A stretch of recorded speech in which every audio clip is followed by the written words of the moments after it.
Shalom. All praises to Yahweh, Bahashem Yahweh Shai Bahashem, Harakakadash. Double honors to the apostles and elders of Great Millstone and Roll Wall. And Shalom to the brothers doing the work of Syrian truth. Um,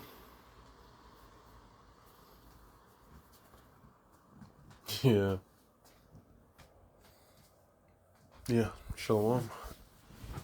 Um, yeah, got this article on AP News. And it's kind of wild still, but it just shows where, where everything's going, especially with the technology. It's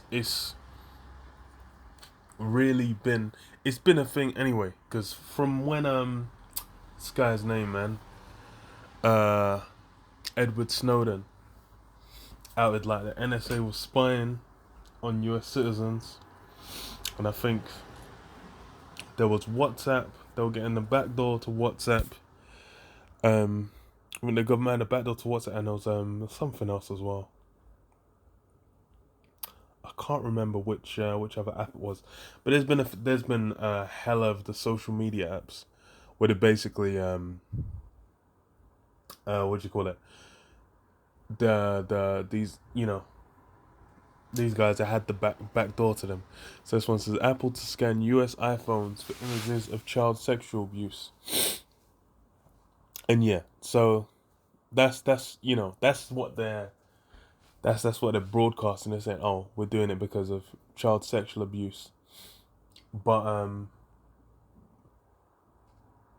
it's what do you call it?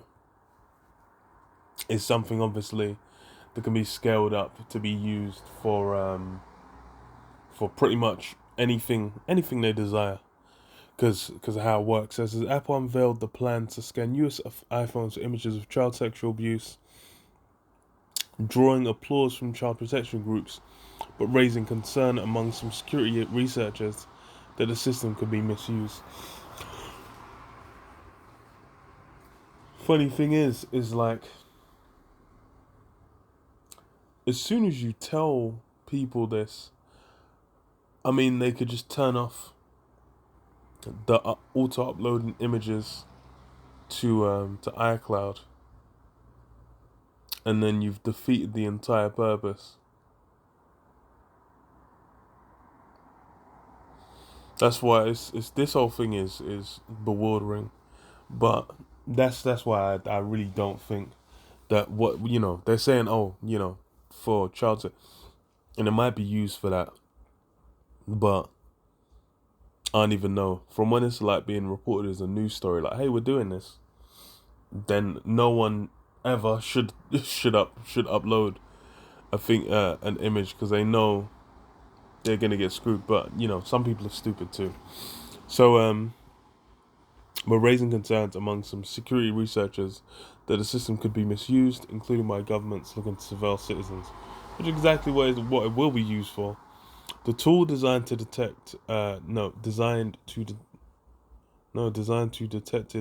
detect known images of child sexual abuse, called Neural Hash, will scan images before they're uploaded to iCloud. If it finds a match, the image will be reviewed by a human. If child pornography is confirmed, the user's account will be disabled, and the National Center for Missing and Exploited Children notified. Now, the funny thing is, it says we'll scan the images before they're uploaded to iCloud, so I might just scan them as soon as you take the fucking picture. Like, I don't know if they've specified if it will or won't do that. In which case,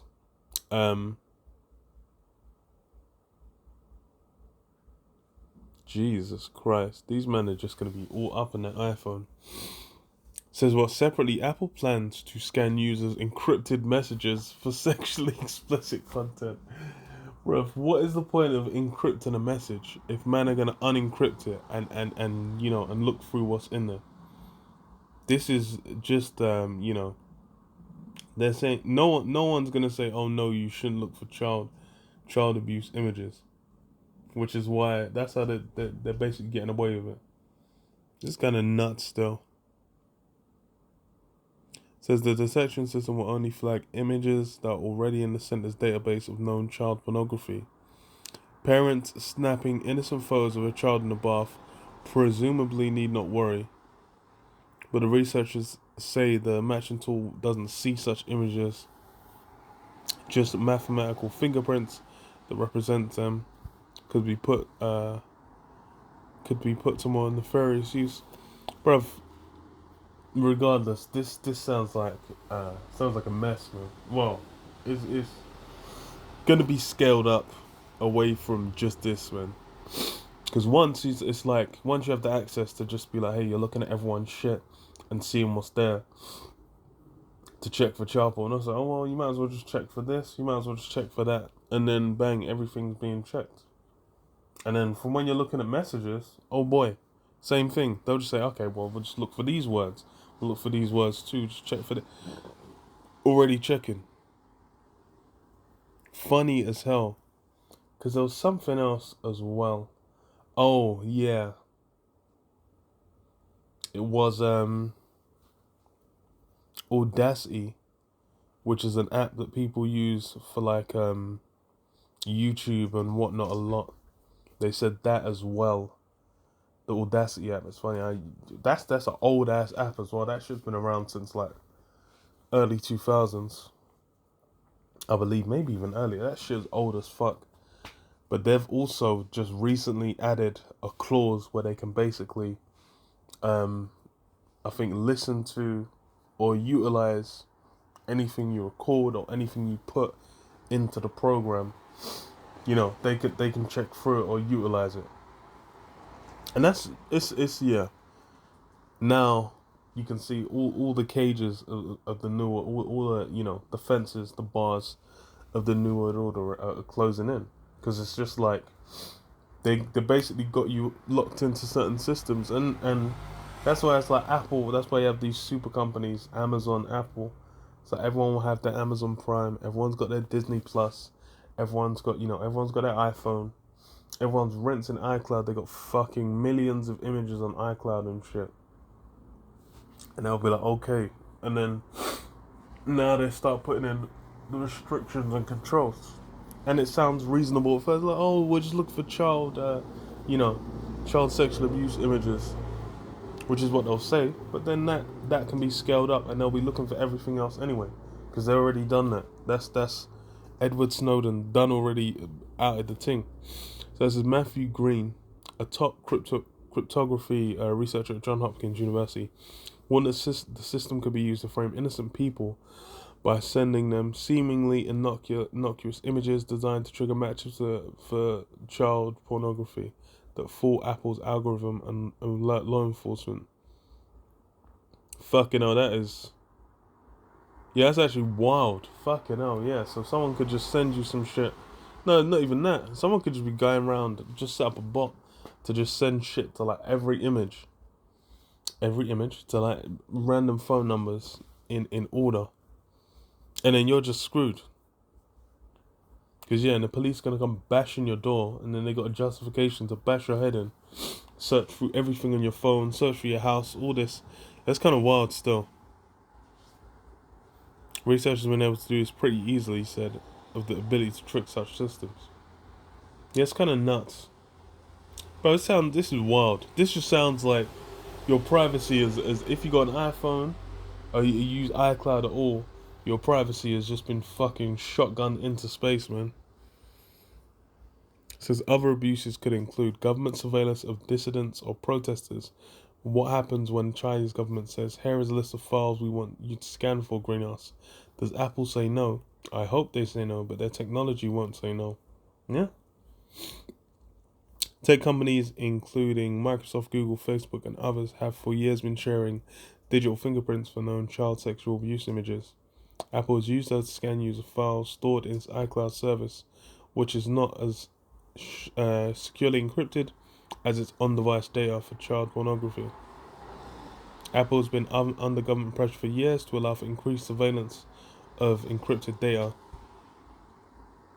which basically defeats the entire purpose of encrypting data in the first place. Coming up with new security measures required Apple to perform a delicate balancing act of cracking down on exploitation of children while keeping its high-profile commitment to protecting users' privacy. Yeah, it's gone out the window, mate. But yeah, it's you know there's more and more and more and more and more. But that's more or less the point. Man, it's it's a done deal, man. Because anyway, this all this is about control, man, and that's what it's been from the jump, and people don't already know. Thing is, as well with these systems, is more likely than not they've already been utilizing it, and they've well they already have done had backdoors to the FBI, all these things, but it's just a matter of more likely than not because he had the fuss from when Edward Snowden was around. They just push these things back. But yeah, let me read this. 2 Thessalonians 2 and 3. Let no man deceive you by any means, for that day shall not come except there come a falling away first, and the man of sin be revealed, the son of perdition, who opposeth and exalteth himself above all that is called God or that is worshipped, so that he as God sitteth in the temple of God, showing himself that he is God. Yeah, that's what these systems are about. These systems are about Esau basically putting himself and setting himself up and trying to replace the Most High, man. He's using these systems to be like, okay, look, he's gonna be able to watch through and track everything you do, and then whatever behaviors he's deciding to punish, he'll be tracking for him, be like, hey, look, you, bang, dash you in jail, cops will bash your head in, whatever. It's about exercising that power, exercising that control, and him trying to make himself feel like Yahweh Hashem Yahushua, Hashem Harakakadash. But they, which he's gonna get certain systems to a certain level, but it's when he's trying to lock it in, when he's trying to completely fulfill it, when he's trying to finish. Hey man, ain't gonna work out in his favor. But yeah, I'll leave it there. Shalom. Yabashim Yashab Hashem Harakakadash. Shalom.